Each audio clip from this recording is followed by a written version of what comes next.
Although I am an old man, night is generally my time for walking. In the summer I often leave home early in the morning and roam about the fields and lanes all day, or even escape for days or weeks together, but, saving in the country, I seldom go out until after dark, though, heaven be thanked, I love its light and feel the cheerfulness it sheds upon the earth as much as any creature living. I have fallen insensibly into this habit, both because it favors my infirmity and because it affords me greater opportunity of speculating on the characters and occupations of those who fill the streets. The glare and hurry of broad noon are not adapted to idle pursuits like mine. A glimpse of passing faces caught by the light of a street lamp or a shop window is often better for my purpose than their full revelation in the daylight, and, if I must add the truth, night is kinder in this respect than day, which too often destroys an air-built castle at the moment of its completion without the least ceremony or remorse. That constant pacing, to and fro, that never-ending restlessness, that incessant tread of feet wearing the rough stones smooth and glossy, is it not a wonder how the dwellers in narrow ways can bear to hear it? Think of a sick man, in such a place as St. Martin's Court, listening to the footsteps,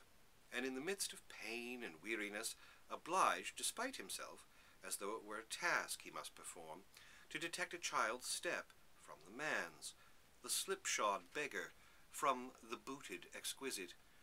the lounging from the busy, the dull heel of the sauntering outcast from the quick tread of the expectant pleasure-seeker. Think of the hum and noise being always present to his senses, and of the stream of life that will not stop, pouring on through all his restless dreams, as if he were condemned to lie, dead but conscious, in a noisy churchyard, and had no hope of rest for centuries to come. Then, the crowds forever passing and repassing on the bridges, on those which are free of toll at least, where many stop on fine evenings, looking listlessly down upon the water, with some vague idea that by and by it runs between green banks, which grow wider and wider, until at last it joins the broad, vast sea, where some halt to rest from heavy loads, and think, as they look over the parapet, that to smoke and lounge away one's life, and lie sleeping in the sun upon a hot tarpaulin in a dull, slow, sluggish barge, must be happiness unalloyed, and where some, and a very different class, pause with heavier loads than they, remembering to have heard or read in some old time that drowning was not a hard death, but of all means of suicide the easiest and best.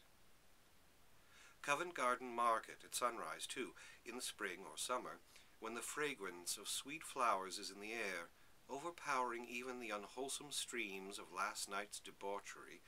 and driving the dusky thrush, whose cage has hung outside a garret window all night long, half mad with joy. Poor bird. The only neighboring thing at all akin to the other little captives, some of whom, shrinking from the hot hands of drunken purchasers, lie drooping on the path already, while others, sodden by close contact, await the time when they shall be watered and freshened up to please more sober company, and make old clerks who pass them on their road to business wonder what has filled their breasts with visions of the country.